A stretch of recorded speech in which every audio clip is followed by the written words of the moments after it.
قرآن کریم سے عربی کی کچھ تعبیرات سنائیے۔ قرآن کریم سے تعبیرات: لا املک نقیرا، میرے پاس پھوٹی کوڑی بھی نہیں۔ ہم یہ تعبیر کب کہیں گے؟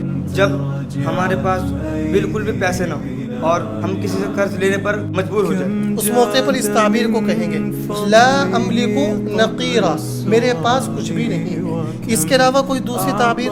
ربکم اعلم بمن هو اہدی سبیلا، اللہ تو ہر ایک کے بارے میں بخوبی جانتا ہے۔ یہ تعبیر ہم کس موقع پر کہیں گے؟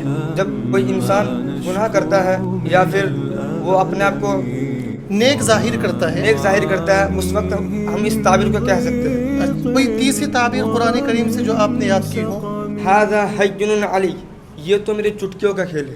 ھذا حین علی، یہ تو سورہ مریم کی آیت کا ایک ٹکڑا ہے، اس کا مطلب کیا ہے؟ ہم اس تعبیر کو کہاں استعمال کر سکتے ہیں؟